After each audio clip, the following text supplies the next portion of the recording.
We are the Non-Prophets, a show where we discuss current events and social issues from a skeptical and humanist perspective. So with that being said, let me get rid of the incidentals.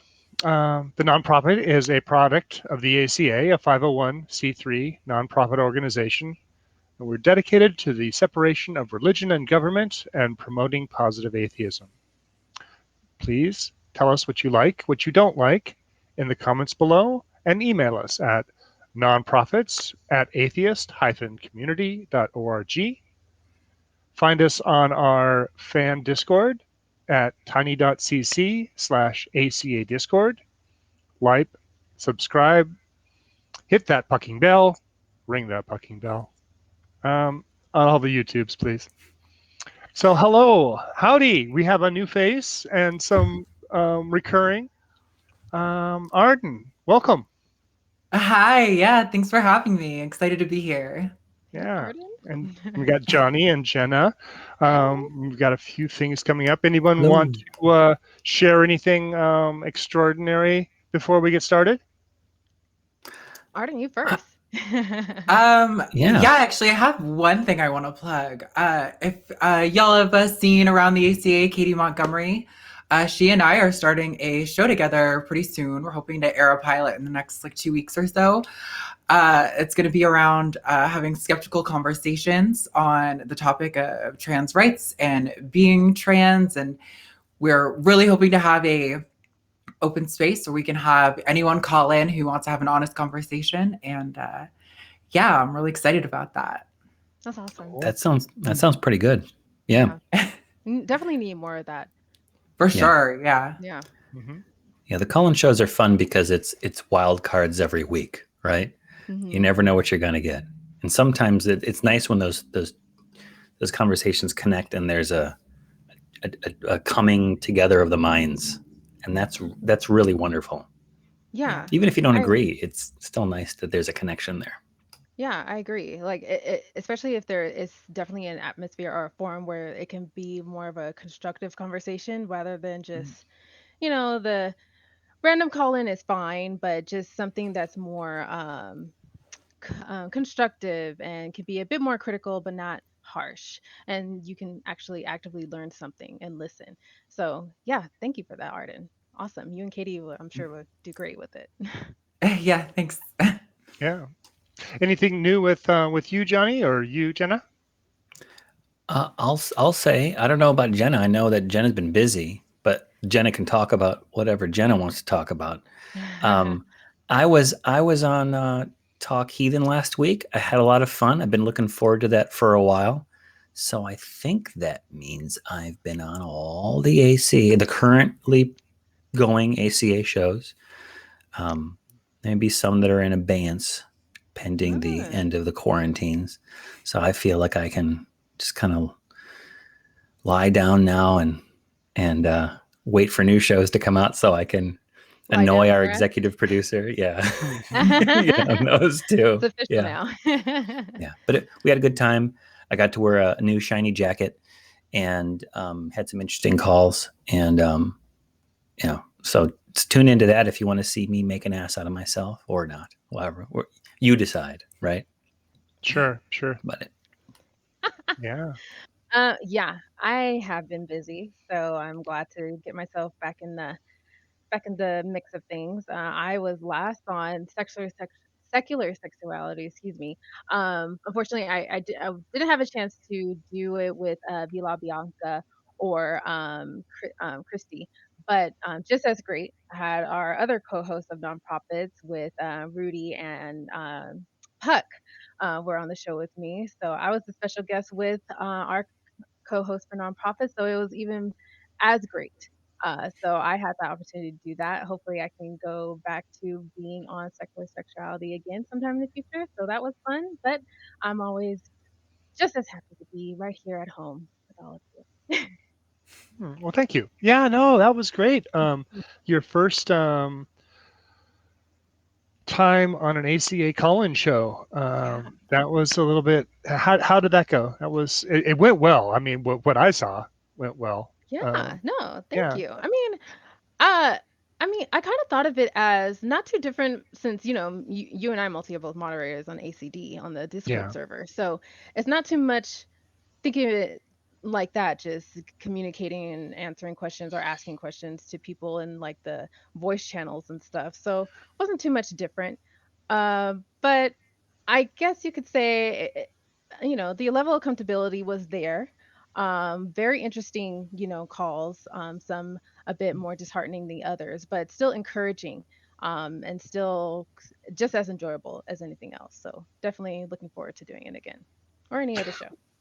Yeah, we definitely get practice with new people coming in, people with odd ideas coming into the Discord and wanting to discuss them in a civil manner. So yeah, I can see that. Sure. Truly, yeah. So we've got some really interesting topics and articles to get to today. Let me go over them really quick. Just kind of give us an overview. We're going to start talking about Fritz Bergman. This is first article is coming from us from Politico. This is from February 26th. Got some other articles about him. He's a bit of a bigot. We're going to be talking a lot about cancel culture or consequence culture, and what we're seeing after the first of the year.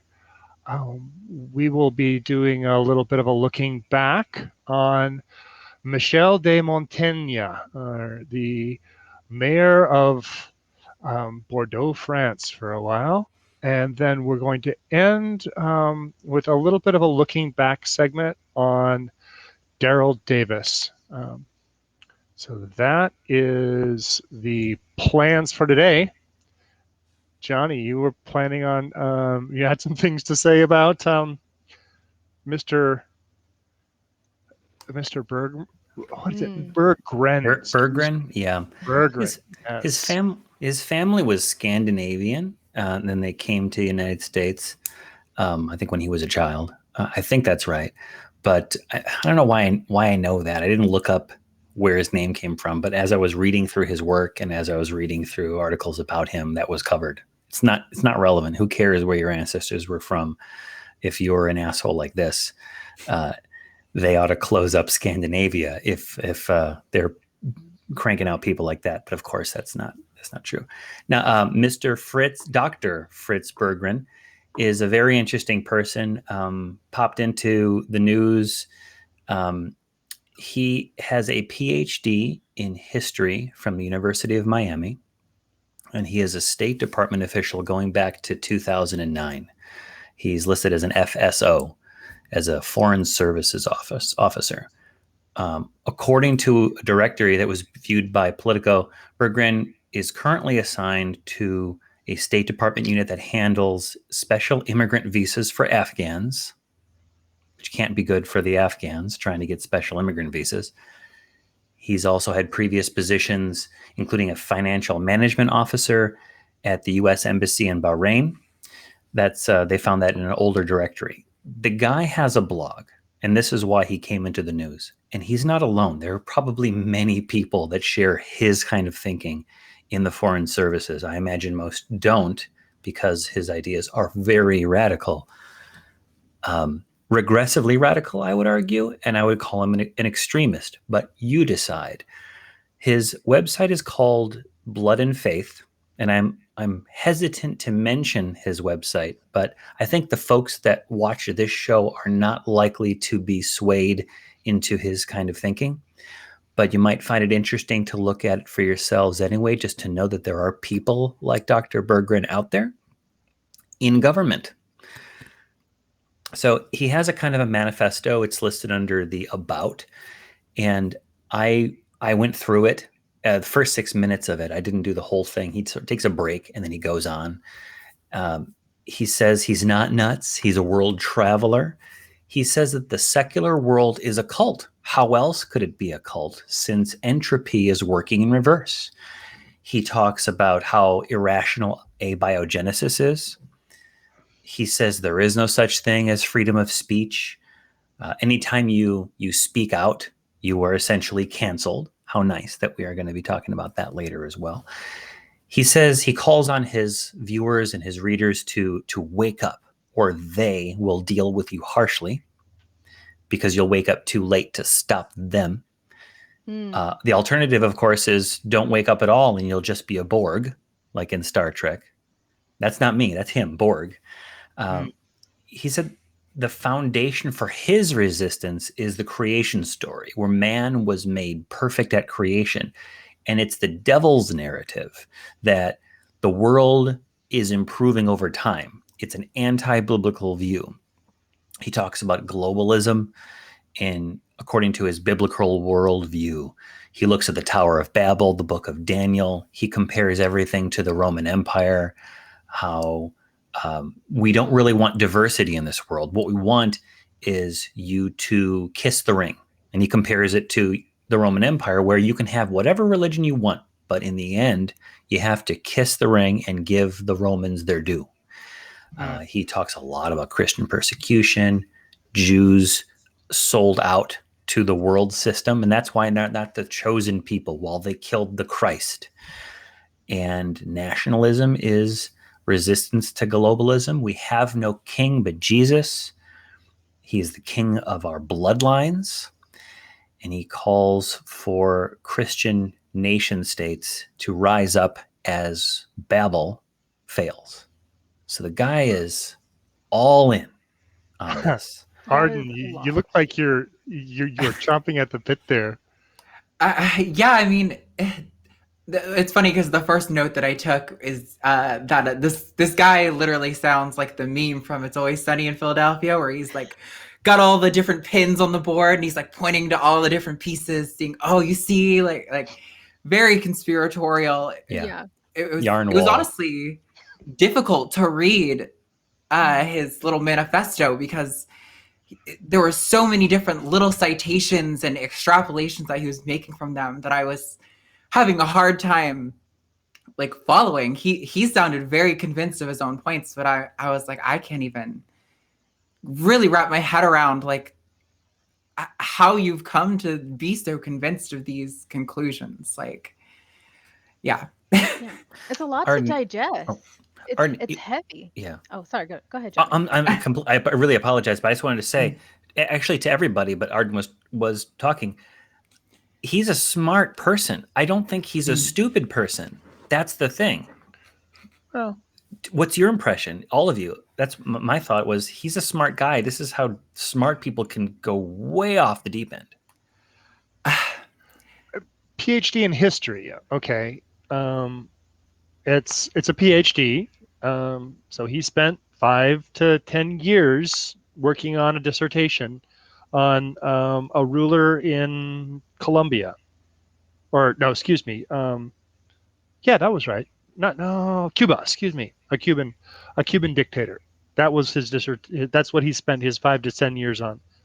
To give him. I mean, I'm a smart person, sure, but some of the things that he's saying don't make much sense to me. You know, things like the whole thing about pushing entropy backwards. And I mean, it's just like, no, we all have cars that work. That's because entropy works forwards. You know, things like that. So I don't know. No, I would push back on the idea of labeling him smart, because I mean, we have varying definitions of what a smart person, of what's a level of smartness is. I mean, sure, I guess I would classify him as very learned. He certainly has the degree and education, and whatever background and degree and education that he has, but it is blatantly obvious to us, and I'm sure our audience, that this is not any type of level of critical intelligence that we would identify as something that's, you know, based in reality at all. Yeah. Has anyone read Mein Kampf here? I've scanned. Me too. I read a couple chapters.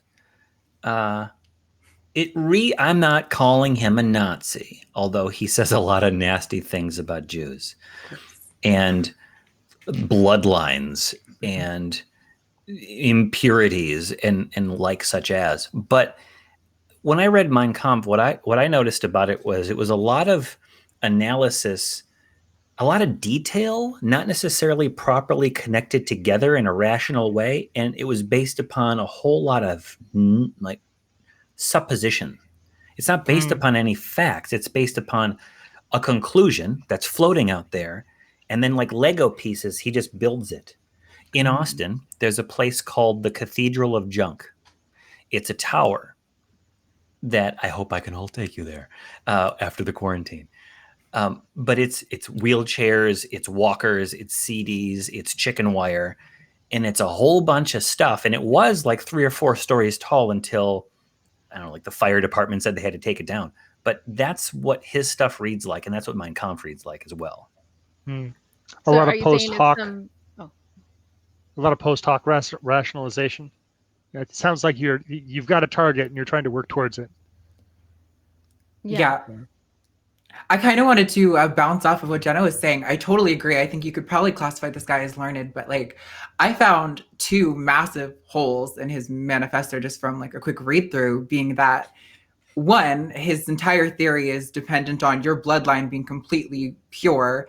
And if you think about this, even going back to the times of Jesus, 2,000 years, your bloodline gets exponentially bigger every single generation. So the likelihood of you actually having a pure bloodline is so absolutely astronomically insane. And then the other point was that he said one of the main reasons he cared so much about this was, about wanting the white Christian man to rise up or whatever, and how the left and the liberals are the establishment. And that's just objectively not true. The 117th Congress is the most diverse Congress we've ever had. Still, though, white men of some sort of Christian denomination completely are in charge of the vast majority of our Congress. So yeah, it screams the question, like, what level of control are you afraid of? Like, are you afraid of losing the all-white male control that for centuries this country has continuously and still continues to hold? Or are you afraid of more minority representation, more diversity, obviously? Well, you'll lose your privilege if you start treating everyone equally and giving everyone equal representation. But yeah, Arden, I did a quick search and I found that it takes about 100 generations to go back. Each time your tree gets bigger, and at 100 generations, we all share at least one common ancestor. So by that logic, 3,000 years ago, we are all the same family. Right, exactly. There's absolutely no way you could have a pure, uncontaminated bloodline. That's absurd. So, Johnny, you had some quotes from this guy, didn't you? Oh God, I've got so many quotes. It's buckle up. Yeah, I have a tendency to go down rabbit holes, and I hate reading this kind of stuff, but I'm mesmerized by it too. It's like watching bad movies. Big bad movie fan. The Room is an easy one. There's a million other ones. I think I've mentioned them. Tales from the Quad Dead Zone.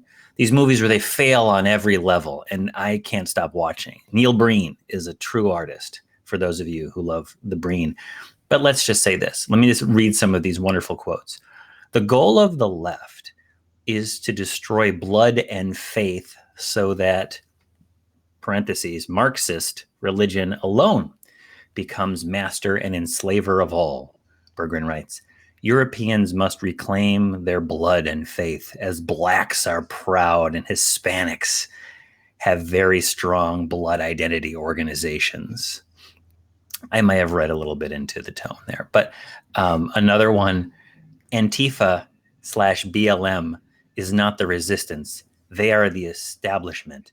He writes in bullet points on a September 12th, 2020 post that includes a video segment, quote, the resistance could be white men and Christians if we man up to it. Oh, boy. And then he goes on, the revival of Christian nation states is required for the advancement of truth. There is no substitute for the public acclamation of Jesus Christ as the king and lord of a nation. Oh, let me read this one last one, please. October 24th, he wrote, "The demon god of diversity. The world gasps in horror with each new endangered subspecies, but cheers the elimination of white culture from whole regions of the earth. This will not stop until white people stop it. We have been handmaidens to our own demise." Oh, goodness. So there's that. So, yeah, we don't have any evidence of him using government equipment or spending government time on this, right? I mean, this is protected speech, isn't it? Right. You just brought me that, because I was just going to say, I can't fathom that this guy, he is currently assigned and in charge of, handling the visas of Afghans. And yet he is propagating this type of speech on his own private platform, no less. So understandably so. But to your point, Malty, there seems to be no consequence. There seems to be no visible or future disciplinary action towards this type of rhetoric that he is exposing, due to the fact that he has that protection under the First Amendment, which basically implies that he's under that protection because of the their employers, excuse me, I'm fumbling, does not for reasons of not impeding on anyone that is dictating, or employers do not dictate anyone based on their religious views. That's some type of course, I've said that verbatim, it's not word for word, but under that First Amendment, especially under the federal government, he's a federal government employee. It doesn't seem like he'll realistically face any type of disciplinary action just based on whatever he's, well, yeah, like, and if he has been playing by the rules, then I don't know that him being in charge of these visas would be appropriate posting for him. But I mean, I don't know. We don't know if he is able to compartmentalize these and do his job and his blogging separately. We don't know. Well, and that's quite right. We don't know, and I suspect it's difficult for him to separate these views from his determination of whether a person should be entitled to receive a visa to come to this country. How can you separate those? I don't know.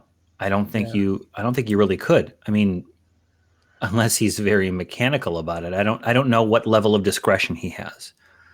If he follows a checklist and they meet that checklist, maybe he has no choice but to do it, and he grumbles under his breath as he does it. I think he's entitled to do that as long as he follows the rules. What I found was,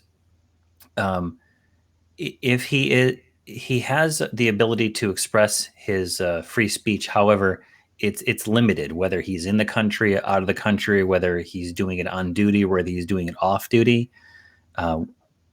There are different conditions for that, because public employees, federal employees, do still have First Amendment speech rights. And I think he's riding that line. The difference is between him and someone like Kim Davis, right, who says, I won't do this for religious reasons. Now imagine if he were to say that, I will not grant a visa because my religious beliefs, I don't know. I don't even know what his goals would be. How would he discriminate? What doesn't he want to bring about the end of mankind so that a new Christian world can arise? I'm not sure. I'm also curious what the process would be like if an Afghan person, I'm sorry, that might not be the correct phraseology for someone who's from Afghanistan, but who's applying for a visa gets denied, and it's maybe for, in a discriminatory way. I don't know what the process would be like for them to even appeal to that sort of thing. So I do kind of feel like he's got like another level of, protection, where even the people he's dealing with don't, if he were to do anything, there's seemingly no recourse. Which we have no evidence of. What we have Right. evidence of is some very bigoted. I don't know what even to call Blood and Faith, but if you want to read all about it, you can. So this lead document was brought to us by Politico. It was on the February 26, 2021 posting. The name of the article is Diplomat Calls for Christian Nation States and Rails Against Jews. If you want to look into it, we'll have, again, the link to that and supporting articles in the notes below. So from there, we're going to be moving on to something pretty close to that. Speaking of what we can do or maybe can do for someone like that, cancel culture seems to be something that's cropping up quite a bit. Arden, what do we look into with this this Forbes article here? One way forward from a cancel culture to a accountability culture. Yeah. So I think we all kind of maybe did a little bit of research and we couldn't really find exactly what the author of this article was canceled over, but he claims to have been canceled and seems to feel it was very unjustly so. It seemed to really impede his life and his ability to, like, was it to get a job, or it impeded his professional and personal life seemingly. He's writing for Forbes in 2020, so hey, something's going right for him. Can't be doing so bad, yeah. Right. I mean, that's kind of going in the direction that I wanted to, like, take this whole topic, was that, you know, when we're looking at these conversations about canceling, I think it's really important that we are able to talk about why this person was canceled. And it's kind of unfortunate that they hid that information, because I think that's a really critical point on this issue. You know, there's there might even be more than two phenomenon going on, but there's at least two, where there's, you know, a situation where someone says something objectionable, or, you know, like we have Josh, what is it, Hawley was his name, who's writing the book about big tech, and found himself, the Simon & Schuster, who was publishing the book, decided they were going to withdraw from supporting him because of his participation in the January 6th riots. And what's interesting, though, is that the company that picked up the publishing, the distribution of the book, is a company that Simon & Schuster distributes for. So it seems like there's virtually, you know, no consequence, but yet we have this Josh Hawley guy out here crying the woke mob is the reason for why I am, you know, in trouble. And it's like, well, actually, there's probably a very legitimate reason why your voice should not be platformed. It seems like you have some ideas that can lead to harmful ideologies. But simultaneously, the other side of that phenomenon is situations where, you know, assuming that this the author of this Forbes article is an honest actor, where he was genuinely affected by this and it actually disrupted his life, and, you know, he doesn't really seem to feel like he was given a chance to learn and grow and develop from his mistake, and he was just kind of put in the what do you call the little things where you hang your head through for shame so everyone can throw tomatoes at your face? Stocks. The stocks. He was put in the stocks. Well, that's you. I'd like to back up, if I could, just talk about, we hear a lot about cancel culture. And I think, let me put on a conservative hat on, not mine, but actually, I have a hat here today. So and this is it going to be a cowboy hat, or is it going to be a fedora, or is it going to be? It's the hat I wore to come to the studio here. And I didn't actually plan this, but no one's going to believe me.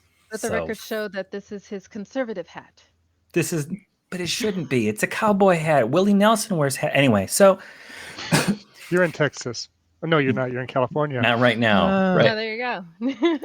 The complaint about cancel culture is that people shoot from the hip, yeehaw, and if they get a whiff of something that you said that they don't like, that they will ruin you permanently.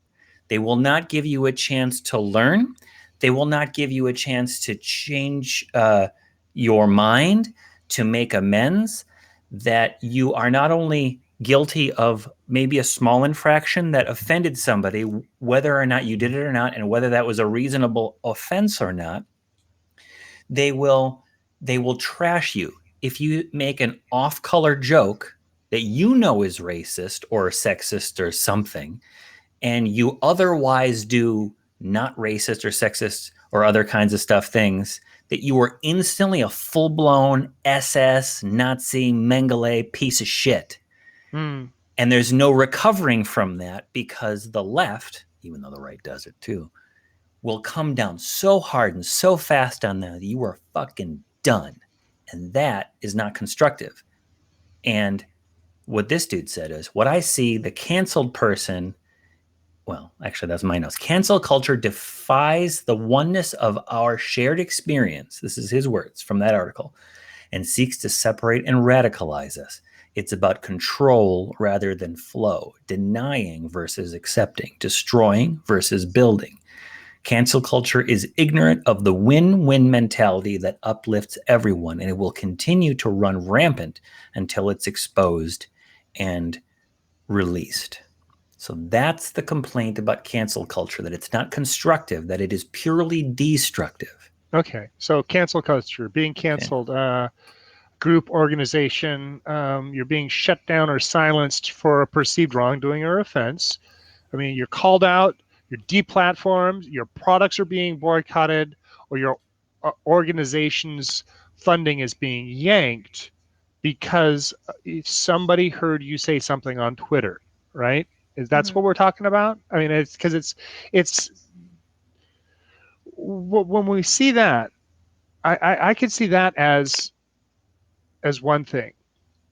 But when a member of the House stands there and for an hour and a half declaims that the legitimacy of the election that they are there to authorize, to count the votes on, or to certify the votes on, if he spends his time in the House saying these lies, that should have some consequence. I mean, yes, he did get his book published after that, or has a publisher now. It's not as big as Simon and Schuster, even though Simon and Schuster is going to be the people that are actually going to be publishing it. It's a smaller house that they're working through. But I mean, then we have people like Lou Dobbs, who, for again and again, spreading lies and disinformation, and then all of a sudden summarily yanked without any kind of thank you or goodbye or, oh, this is why we did it. It's just gone.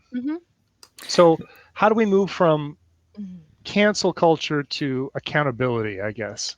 Well, I mean, it's the whole idea of the court of public opinion. It's even more stronger with the faster and faster way of the development of social media, how tweeting has gotten information out rapidly fast. Everything in social media outlets and alt social media outlets have just turned around the news cycle almost instantaneously. So yes, there lacks the critical eye, there lacks the skeptical mind behind what news gets out there and what is being said and what is not being said in defense or against whatever is put out in the news cycle from a congressperson, any other public figure, celebrity, a person that's just tweeting something racist, or someone that is saying something out of context.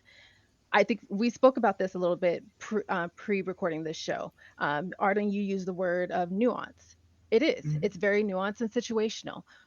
It definitely requires us to take a look at these situations with a critical and skeptical mind and dial back and find out what is the source of all of this hubbub, and find out why this person is being removed from all these platforms and what was the inertia to have this all happen. Because if you take a person that just, I guess you can say, to put it in an example, a one-time offender that happens to say something that was, teetered on being very racist and very hateful, and suddenly all of their business and platform and everything that was supporting that individual is removed, then you did not allow. I can see how, and not applying any type of critical skepticism or any type of time to allow that person to right their wrong and dial back and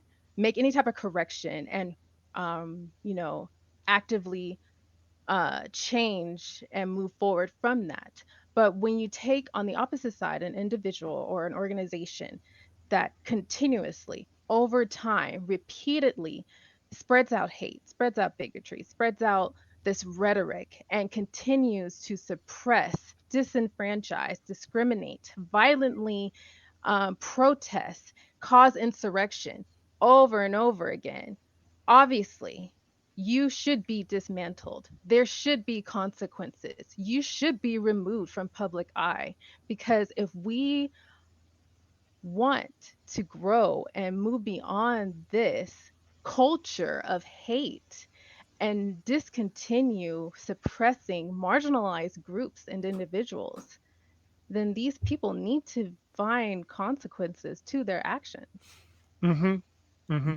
Yeah, there is a line, and you can really, it can be defined to what kind of speech is, and by what kind of speech is being said, and when it's hate speech, I'm sorry, when it's toxic, when it is legitimate to deplatform neo-Nazis, but it may be that this bandwagoning that happens when a momentum starts going, it seems to build on its own. It's a viral takeoff, right? And how do we control for that? Do we have the ability to shift the Overton window so things are more in the center, so that we can see that those things that are reaching far to the radicalized, to the racist, to the bigoted, it doesn't go that far before the regular social pressures, quote unquote, are able to pull that back in? I don't know. Who says, I'm still wearing the hat, who says what's too radical? I guess we do collectively say what's too radical, right? Yeah, it's where that Overton window is. It is. And I would imagine that folks that are on the thin end, folks who are farther away from their side, would have to be more vocal, more loud, more active in order to draw the window away from the opposite side. But I think, Hawley, the old president, Ted Cruz, Richard Spencer, fucking Berggren up there in the previous thing. These are maybe easier for some people, but the complaint that a lot of people have about counterculture aren't these big names where there are political disagreements. It's about somebody in your office. It's about some family member. It's about some artist or celebrity, or maybe just some regular person, forget the artist and celebrity, some regular person in your life that has an opinion that you disagree with. There's a line, right, where you say, this person's so toxic, fuck them. I hope they die soon. In your head, you say that. You don't actually say that because you can't do that. People don't do that. But most people aren't that far extreme. They're just saying something that's hurtful or vicious or stupid or careless. And the problem with the cancel culture is that there's no way to recover, and therefore there's no dialogue, and therefore there's polarization, and therefore people with these terrible opinions, whatever that terrible opinion might be, go underground, right? And it's still there. So a climate of fear, of intimidation. So people are reluctant to engage with other people and be able to have discourse with someone who might have a differing opinion and might have, or they just go to Parler, Or they just go to Parler. Yeah. I was actually going to make a similar point to that like I kind of object to the notion that there's no coming back from being canceled. I think maybe this is the case because most of the high profile cases of canceling are people who already have some sort of platform, but it seems to me to be the case that if anything, sometimes being canceled can boost your profile. I mean, think of how every time J.K. Rowling tweets something transphobic, J.K. Rowling is trending in every country, for like 24 hours. Like whether she's losing, followers or whatever or not, like her name is being spoken more often. So I just kind of find it doesn't really seem to be the case, at least in the things that I've seen, that when people are canceled, that they are removed from the public. I mean, I guess that is the case with like Trump or like some of his cronies, but that we don't see that level of canceling happening almost ever. What about I don't see anything from Ali Alexander that we talked about a couple weeks ago. Yeah. He seems to be pretty well canceled. But then he said he is coming back in a few months. Sure. What about Morgan Wallen? I've been hearing about Morgan Wallen. I don't like country music, despite the cowboy hat. If it's not about dogs dying of natural causes or defending their owners or horses having a hard time, I don't care about it. I don't care about your hunting and fishing and loving every day. I don't care about, twangy ass ballads.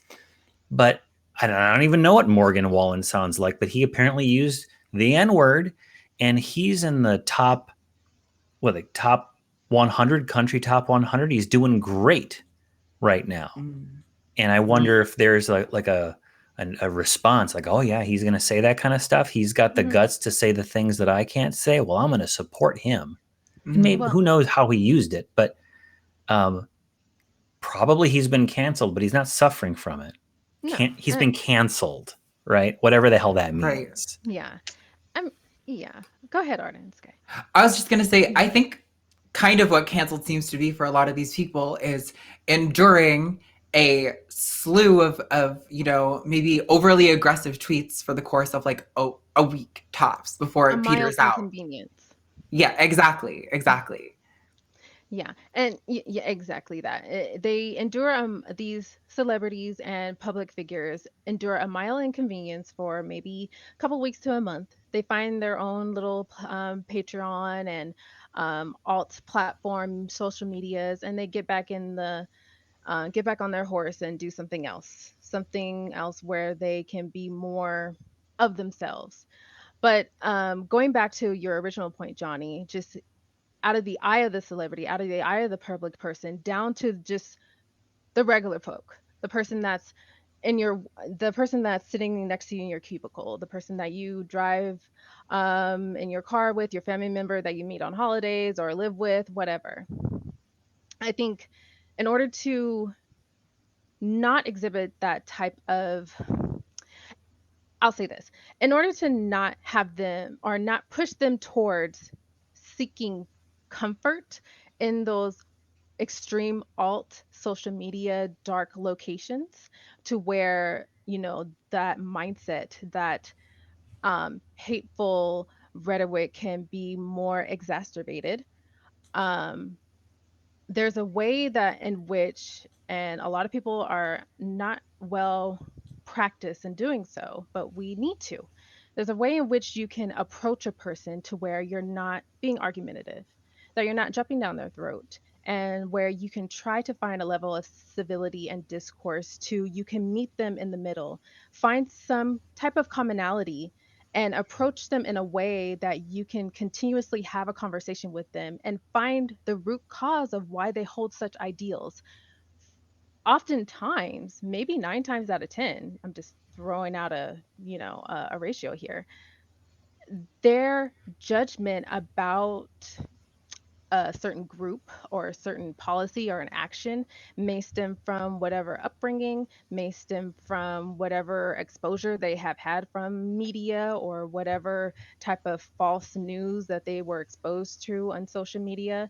And they just need to be drawn away from that and shown, what is the truth, but not just thrown at them or shoved down their throat. Have a conversation, understand their idea, listen, have them speak to you first. Have them initiate what their approach and idea is before you incite, the true, I guess you could say, the truth or the facts. Well, but therein lies, I think, also a problem. Hold on. Mm. Hold on. Put the fucking hat on. As a person of my particular philosophical and political and whatever social beliefs, of course I think I'm right. Like, why wouldn't I? However, isn't that the problem right there? Everyone thinks they're right, and they all think that only if you got the proper education on this subject, you would think about it the way I think about it. Yeah. I think that maybe it's important to say, I want to go talk to this person. We're obviously having a conflict. Let's talk it out. And I've said this before. There's a dangerous chance that my mind might change. The subtlety, the nuance that we talked about earlier might lie somewhere in there. And not like, oh, only half the Jews should be exterminated. I don't mean like that, but I mean like there are some examples where there is a reality that, depending upon your position, you're just externalizing. You're not considering it. Yeah, right? There are definitely times in where I think that say I'm at work and I'm dealing with subcontractors or whomever, and they're throwing out dog whistles and buzzwords, being one to really show that they're a follower of the Lord, but it's not the appropriate social condition for them to do so. So they're using the dog whistle. I need to be very careful, because if I can set myself up to, that person will now actively dislike me if I come off as atheist, so it kind of puts me into, I need to protect myself. I can't open up. And if I ask them to open up, that might be in giving them an invitation that they're not, that I'm not really trying to offer. One of the things that I was wanting to take this to a completely different direction, but it's just way too much of a hard left turn. But I don't know. I mean, so yes, have that conversation, but how do you have that conversation in a safe space for everyone? Some of these conversations are pretty charged, let's say. Mm-hmm. Mm-hmm. But I mean, it's like some of the people, like if you're on the school board and you look at your other school board members' Facebook page and you see that they are putting racist or bigoted or transphobic or whatever the horrid thing is that they're putting out there, should that be made known vocally to the other members of that school board in a way that pressures them to change that person?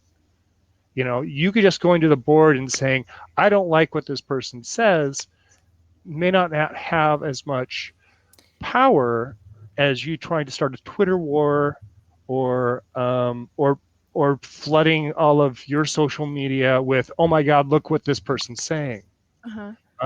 It is a tool now that we have, or there was for a long time, the powerful have been able to cancel the little guy, and now it seems like now that we have the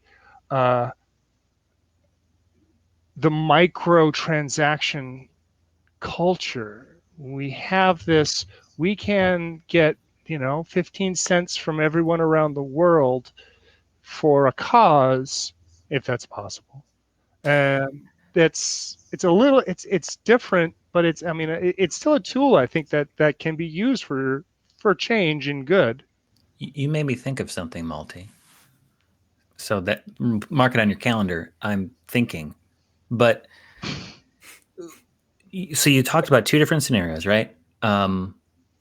You see someone saying something crummy on the social media, and either you tell other people on the school board or PTA or whatever it might be, or you start a flame war somewhere, right?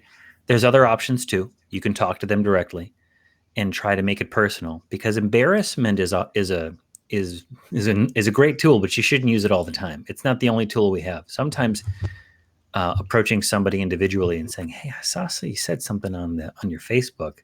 Tell me," like, do that street epistemology thing. Maybe approach them. What is that all about? Because it seemed kind of racist or transphobic or sexist or something like that. What did you mean by that? And then, like, they might untie their own knot.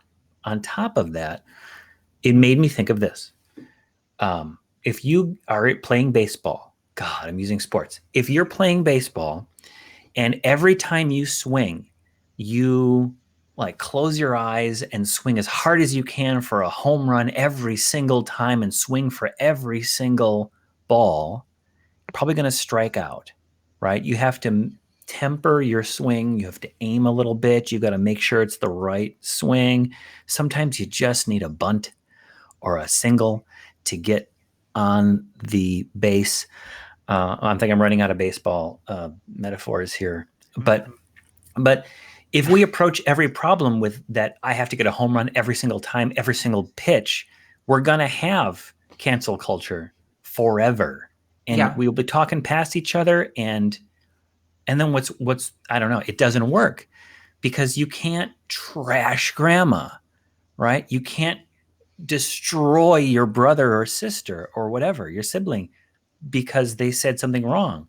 We destroy relationships. We cause people to retreat. We don't want them to retreat. We want them to walk with us, right, along a path. So now I'm talking about hiking. I'm sorry, but that's what it made me think of. It kind of makes me really back to what we were saying about Berggren earlier, where, like, you know, if we could, like, you know, say that he maybe is successfully compartmentalizing his beliefs to the degree where he can effectively do his job and it doesn't contaminate the way he performs. In some sense, at that point, you know, it's almost like, do I want him to have those beliefs? No, absolutely not. They're terrible, bad beliefs, but assuming they don't impact other people, I don't have as much of an objection to that. And I think, you know, if we had a situation with this teacher where if they were able to treat their students with dignity and respect, you know, and to make sure that everyone gets a fair shot at learning, do I care too much what they say on Facebook when they go home? Not really. But I mean, it kind of comes back to that same thing, though. How can we expect someone who holds a belief like that to not let it contaminate the way they interact with society? And yeah. For No, sure. yeah, And you I know, agree. it's difficult because, and I have so many examples of this because, you know, I'm a nurse, and so even this is actually kind of recent.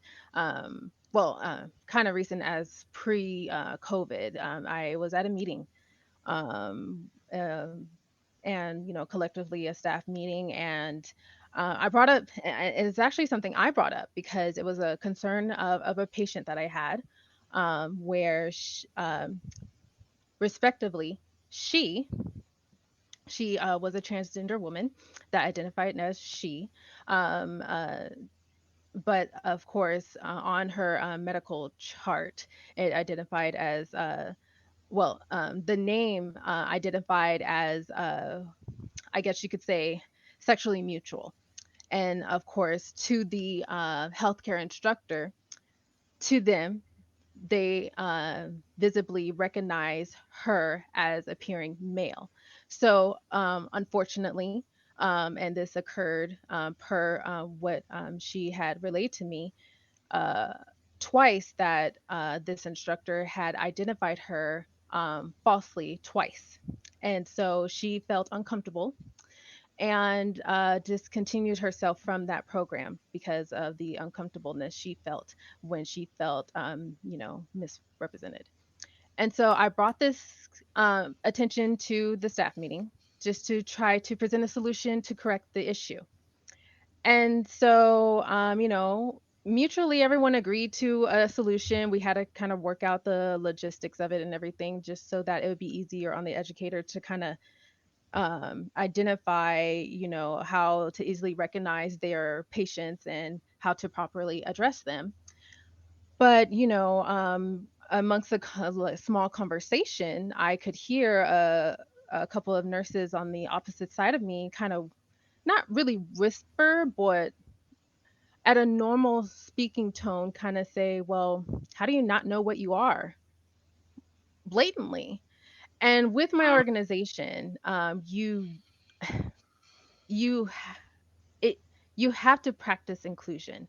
You have to demonstrate yourself by practicing providing safe and equal healthcare opportunity to all patients, no matter religious association, no matter sexual or gender identification, orientation, whatever. No one should be misrepresented at all. Zero. That is zero tolerance whatsoever.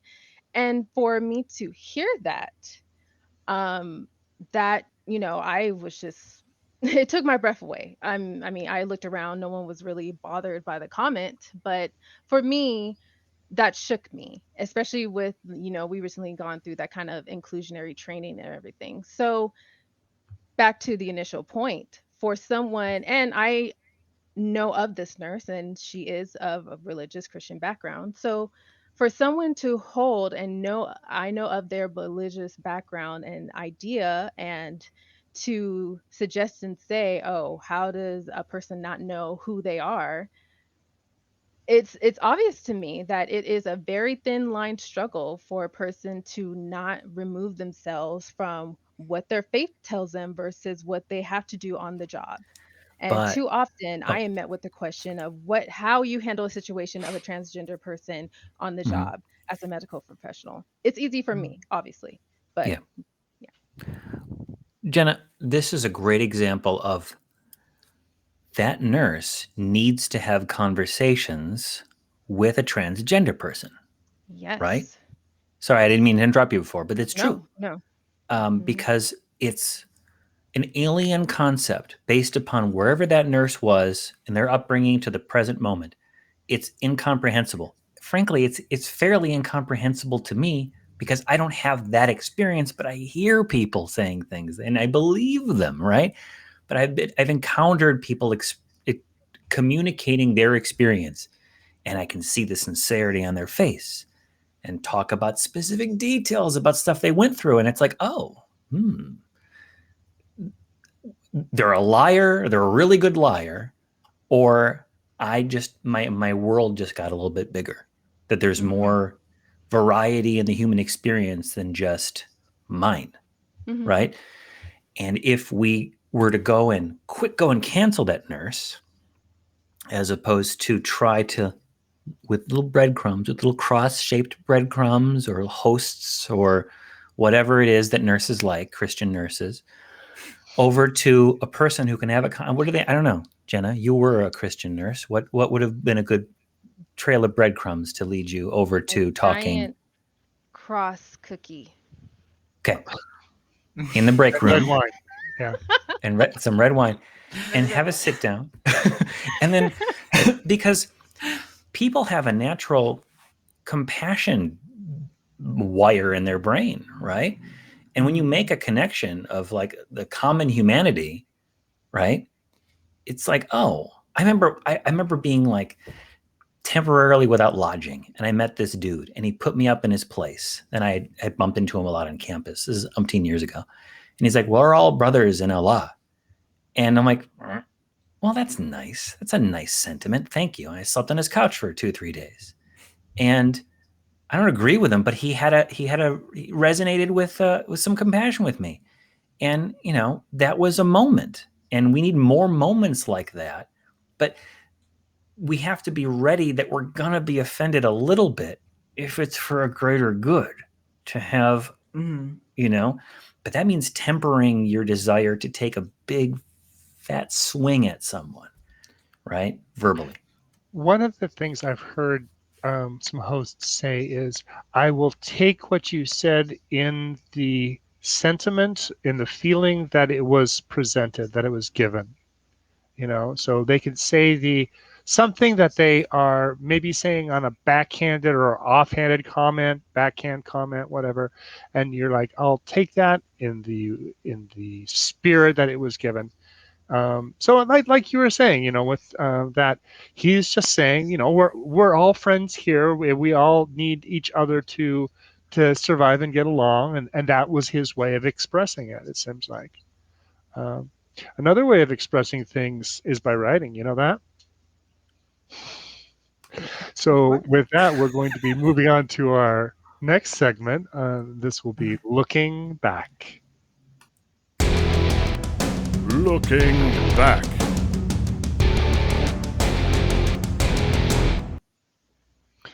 So today we're looking back on Michel de Montaigne. He was born February 28th, 1533. He was the first person to write in the style and to promote the style of writing known as the essay. The creator of the essay. This guy, you could say he was the very first blogger in his writing style. His essays effortlessly mixed serious intellectual thoughts and humorous anecdotes. He's influenced many writers: Shakespeare, Descartes, Asimov, among many others. So he's done some interesting things. He was mayor of Bordeaux, France, in a horrid time. The bubonic plague decided to hit Bordeaux when he was there, or just leaving, and he had a chateau to escape to, so no worries on his part at that point. But still, yeah. And then that was also I get to learn. When I learned about him, I also learned about the wars of religion. Oh my goodness! From Lovely. Yeah, 1962 to 1998, the Protestants and the Catholics, the Roman Catholics, going at it. Massacres. 1962? Yeah, 15, right? Thank you. Sorry, my apologies. I survived the religious wars of 1962. Apologies. 1562. This is the French Renaissance we're talking about. So yeah, in that war, that was a horrid conflict that he was trying to to mediate or to mitigate some of the stuff. They called him a politique, which I believe is a slur. Politique. Yeah, having national unity of greater importance than religious sects. Yeah. Not to be confused with religious sex. I'd like to know how that's slur. It sounds like a good thing to me. Yeah. Oui. Okay. Magic underwear? Are we talking? I didn't know we were going to go into Mormonism. That's kind of what I was thinking of. I'm sorry. Okay. But no, I mean, he advocated for tolerance in government, and that. Anyway, did anyone else had anything to say about Michel? He seems like a very interesting person. I definitely have some quotes that I want to get to, but I wanted to open the floor up a little bit. I know something interesting. I think he, correct me if I'm wrong, he had identified himself as a deist, but most have maybe thought he was an atheist, maybe. And I know through that kind of feud, religious feud during 1962, it would have been safe for a person to at least take some type of subtle side of religiosity, I guess you can say, just to escape persecution. So I found that quite interesting. Yeah, well, when you have two major religious factions that are actually killing each other in your town or around your town, you may want to, not say you both are wrong at the same time, at least. Yeah, that was code, wasn't it, for those times, even through the American colonial period? You're a deist. That may or may not mean that you're an atheist. It depends. It takes more than that. I don't want to say that all of there's been, I just recently listened to Andrew Seidel's The Founding Myth and recommend it to everybody out there. He's the director of strategic something or other at the Freedom from Religion Foundation, right? Mm-hmm. And he talks about that in his book, that deism was code for, at best, maybe ambivalence for religion, or maybe true deism. We have deism. Deists call the call-in shows. Right. He something that we need to remember about him, and it's sort of rubbed me the wrong way, but I guess what would I expect from someone who had the freedom to be able to write essays at that time? Was he was filthy rich. He was. And he was able to just ditch his job at the very end during the middle of a pandemic and just scram out to the country and then go ahead and invent a whole new way of human communication. I guess I kind of wished he had been a humanitarian and a working class hero, but in those days, there wasn't a lot of wiggle room of free time, I imagine. So of course he did that. He was protecting his family when he did that. Can't really fault him for that. Science was really not much better than wishful thinking at that time. So it would have been a death sentence to stick around, I would think. Yeah. Yeah. Arden, did you have something that you wanted to say about Montaigne? I was actually going to make the same comparison you just did of the founding fathers kind of taking a position that, like, maybe the educated person might take a deist stance, whereas like the less educated seem to need religion or something, which I don't necessarily agree that. I'm not saying that religious people can't be educated, but in the founding myth, that was kind of the interpretation that I understood, was the founding fathers tended to perceive that as educated people, they didn't need religion as closely as maybe someone who's less educated would. And that seems to be sort of Montaigne's position as well. I think there was one quote, men of simple understanding, little inquisitive and little instructed make good Christians, which I thought was really interesting. And I think your comment on it kind of being almost like a classist kind of, it's hard because I feel like he's kind of right in a lot of the things he says, but he's also incredibly like arrogant and like kind of seemingly, yeah.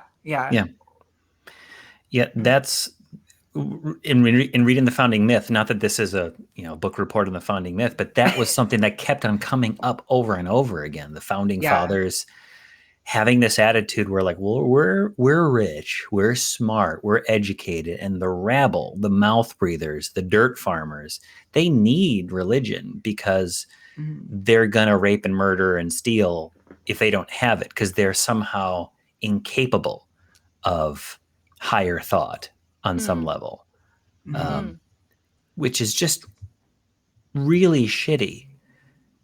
But if we think about how much time it could take a working person in the Middle Ages because of a lack of education and time and resources and an infrastructure, to construct their own morality, or a morality that's consistent with humanism outside of one that they were just beaten over the head with every Sunday at the church they had to go to, I can see where Montaigne would have thought that. Oh, yeah. I mean, the guy was sent to school as a child into Bordeaux, France, from the chateau that he was born in, his family chateau. And he learned Latin before he learned French, and he was fluent in Greek and had learned all the ancient philosophers. So yeah, I could see that in 1562. That might be something that is how you could look down on someone in that point in time. But man, some of these quotes though that he has, just so good. I went. Did you want to read off a quote? Because I had one thing I wanted to say about Montaigne, but I wanted to rather hear a quote that's good. You have a quote? How about, man is certainly stark mad. He cannot make a flea, yet he makes gods by the dozen. Yeah. That sure doesn't seem like a theist to me. Yeah. No. Yeah. Something that what I wanted to point out was I went to https://plato.stanford.edu/entries/Montaigne/links are in the description. Never mind all that. And it talked about the way he approached philosophy. And what I saw there, it is a great website. Check it out. They got something on everybody almost. He rejected the theoretical or speculative way of philosophizing that prevailed under the scholastics ever since the Middle Ages. We're talking like Aristotle and Aquinas. According to him, science does not exist, but only a general belief in science. Now he's talking about Aristotelian style science or Thomas Aquinas style. Petrarch had already criticized the scholastics for worshiping Aristotle as their god. Siding with the humanists, Montaigne developed a sharp criticism of science. He said that it is merely a practice and business of science, which is restricted to the university and essentially carried out between masters and their disciples. The main problem of this kind of science is that it makes us spend our time justifying as rational the beliefs we inherit instead of calling into question their foundations. It makes us label fashionable opinions as truth instead of gauging their strength. Whereas science should be a free inquiry, it consists only in gibberish discussions on how we should read Aristotle or Galen. And if I may bring this into the present, the difference between, let's say, philosophy/theology, where we're just imagining and cogitating all of these things, something that we see oftentimes with the apologists and the complaints against some apologists. Let me say that, some apologists, because some of them are pointing to different scientific concepts and trying to nail it down. And those are the ones that I'm really want to listen to, not the ones that are coming up with these pie in the sky imaginings, right? Ones that are actually anchoring it in the world we exist in, and then trying to distill from that a truth, right? So, yeah, Montaigne. Mm-hmm. Montaigne. So Yeah, I won't lie. After hearing some of those quotes, when I read that, I went and bought a 99-cent collection of his essays for my Kindle, because I was like, these are really interesting. I want to hear what else he has to say. Huh. I looked it up, and it's like 800 and some pages, 900 some pages are his collected essays. So you probably were smart by buying a 99-cent one, because that's a lot of reading. Yeah, that's why I bought it on Kindle. Much cheaper. Mm-hmm. All right. So that will do it for Montaigne. And our last segment for today, I'm going to end on a high note.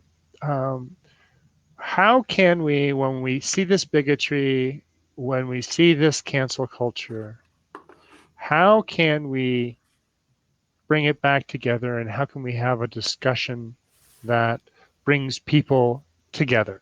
And for that, we want to talk about Daryl Davis. Jena, will you inform us a little bit, educate us a little bit on Mr. Davis? Oh, happy to. And this is something I personally love to harp on as a moderator in the fan Discord for the ACA, and something I kind of had some similarity with Daryl Davis on, as far as having civility in our discourse and our conversations with people that disagree with us. And so, in reflection with Daryl Davis, there was an interview that was done with him around this time last year. This author definitely brilliantly expresses the importance, and really poses questions to Davis about the civility of his discourse with approaching KKK members. And just a brief synopsis. So Daryl Davis is an active musician. He's also an author and a lecturer. He describes himself as an impetus for KKK members. Basically, he does not drive to deconvert or convert these affiliates from their hate, but poses as that primer to let them recognize what their hateful thoughts and actions are, and let them engage in that move towards being away from themselves by being engaging, being civil, meeting them in the middle. Something we've already discussed and what I mentioned early on. Just meeting them in the middle and recognizing what they can share and bond over, and letting them know that, your hate and approach and what you identify me as a Black man, identifying Davis, I'm speaking as, is blatantly different, and you don't know a single thing about me. So let me let me have you learn about me, and let me help you develop different opinions and ideas about me, so that I can help enact that change. And he does it brilliantly. As I mentioned, he effectively inspired more than 200 KKK members to denounce their allegiance to the organization and turn against hate. He, as I mentioned, demonstrates himself as a catalyst for change.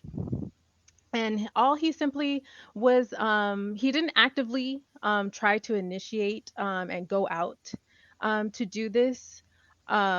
He just set out to just pose a question of, why do you hate me, and when you don't even know me. And he had a bit of a privileged upbringing. He grew up in a military family. They traveled, and much of his learned upbringing was abroad.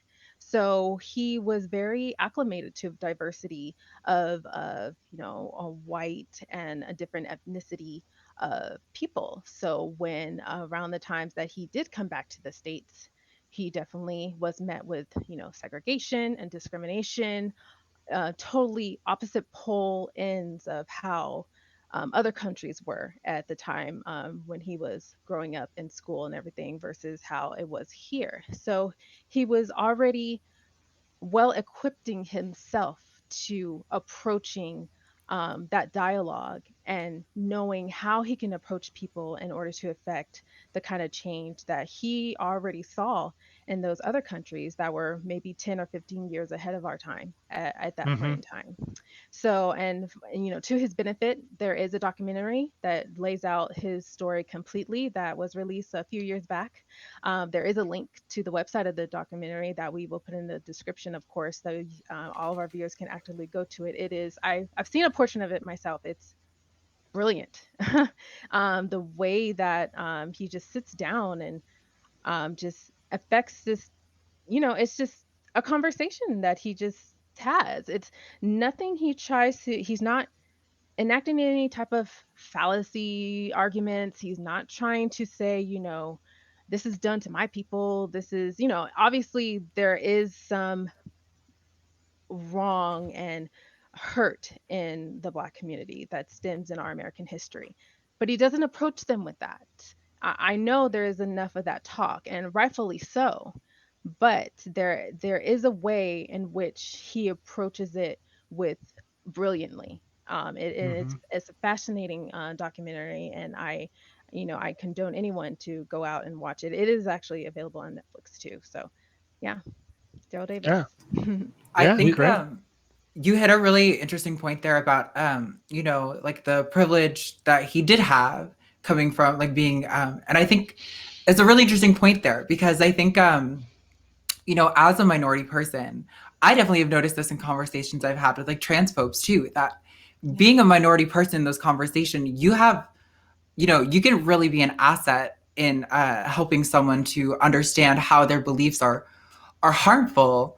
But I think it's also important to note that, that is so much easier to do when you come from slightly more privilege, like I, as a white trans woman who comes from, a decent upbringing with and family background, like I think I have a lot of steps ahead, where when I'm going into conversations with bigots, I'm maybe carrying, well, I most certainly am carrying less baggage than, other trans people who might be involved in that conversation. And I think like it's such a beautiful and amazing concept. I just think it's important to not I could totally see a situation where a bigot would be like, oh, well, why don't you just be like Daryl Davis? He has conversations with people like me, and it's kind of like, well, it's not the purpose of the minority person to deconvert you. But I do think that this is a really beautiful story, and that it really shows the power that we can have coming into those conversations when you're and a marginalized group. Yes, and I will add that. And I mean, he didn't have I dove a little deeper. He didn't have absolute success, mind you. There were, of course, those that absolutely turned him away, and maybe those that maybe sat and listened to him may have felt a little bit of a change, but went and dive right back into the old ways, and that happens. It's trial and error. Not it's there are no absolutes. You just try and try again. It's the effectiveness of the conversation. The approach has to be the same, and just being as civil and respectful as possible is the most effective versus the vitriol and the hate and the yelling and the back and forth. So I mean, that's what's your goal? What's your goal when you have these difficult conversations? Is it to go in there and own the other side? Is it, have you drunk your own Kool-Aid to the point where you're going to win every time, or do you have to go in with the idea that you might not be successful, but you're going in there with good heart, a good attempt to try to make a connection with a person? And I think that's, to go back to our cancel culture conversation, that's what he did. These people had to look at him, this cool dude, right, whose music they liked and whose attitude was probably very charismatic and contagious. And they had to say, oh, you're not as much of a human as I am. You belong on a lower order. No. It really challenged people. Like, well, maybe I'm really wrong. And it took time. At no point does it say, oh, I had one conversation with Mr. Davis, and then suddenly I gave him my robe. It probably took a bunch of conversations. It took some going home, laying down in your bed at night, staring at the ceiling, going on long walks and thinking everything that I believe is bullshit on this subject, right? Yeah. And if he had just come out swinging or thinking that he's going to have one knockout conversation, it wouldn't have happened. It's slow and steady wins the race. Not only that, but he's just one person. It's just one person, one-on-one, trying to achieve to change the minds of a different individual. That individual that now has that changed mind has to take that and bridge it to every other person he has once harbored hate for. So he has to, or he or she, or whoever has to have that mindset like, okay, that one person is an example. Who knows if they also take that same example and apply it to anyone else, right? They may just say, oh, well, he's an exception. That's my black friend. I don't hate all black people. That's an example of my black friend right there. I grew up with Bobos like that. Like, oh yeah, Tony's okay. He's black, but he's okay. Like, what the hell's wrong with you? Exactly. Right. Jesus. It's a no true Scotsman fallacy. And one thing that I read in these articles from the NPR, how one man convinced 200 Ku Klux Klan members to give up their robes. He had mentioned that he went and he studied the Ku Klux Klan. He went in armed with the knowledge that all the knowledge he could on understanding what they believe, how they believe it, what their history was. So when he was having these conversations, he was able to present to these Ku Klux members as knowledgeable, as can converse with them on their same level, and still then show how show the fallacies in some of their thinking and show some of those. So that is one of the things that I really took away from this, is that he took the time and effort to arm himself properly to go into this and to do some really good work. I think more than that too, I really like the way he talks about trying to approach these situations with a really strong sense of self, in that, like, when they're being hateful, not to take it personally. And I believe, I didn't pull out the quote, but it was something to the degree is what they say offensive? Yes, but am I offended by it? No. And I thought that was so poignant of, like, these people are probably at this way because of the totality of their experiences, not because of some personal gripe they have with you. And those judgments should probably be taken with that in mind. Yeah. Yes. Does anyone have any final thoughts on Mr. Davis? We're starting to run a little low on time. Let's make sure that we mention the name of his book. It's Clandestine Relationships. That's spelled funny, but don't worry, it'll be in the description. And can I say a quote? He's got a bunch of quotes in here that are really great. He says, people must stop focusing on the symptoms of hate. That's like putting a Band-Aid on cancer. We've got to treat it down to the bone, which is ignorance. The cure for ignorance is education. You fix the ignorance, there's nothing to fear. If there's nothing to fear, there's nothing to hate. There's nothing to hate, there's nothing or no one to destroy. Mm-hmm. So more information, conversations, and those who can safely have those conversations, because not everyone can. Yeah. Please consider doing it. Mm-hmm. Yeah. I don't know if I mentioned the title of the documentary. It's called Accidental Courtesy. And of course, that link for it will be in the description. But I wanted to mention one of the really profound quotes that I loved based on the interview that he had. And it goes, "There is an opportunity for you to plant a seed. As long as you nourish that seed, you are bridging that gap. If you spend 5 minutes with your worst enemy, you will find something in common. And if you spend 10 minutes, you'll find even more." And that was one of the major profound quotes that I liked based off his interview. Yeah, thank you. So we covered quite a bit. Blogging bigotries backfire, or did they?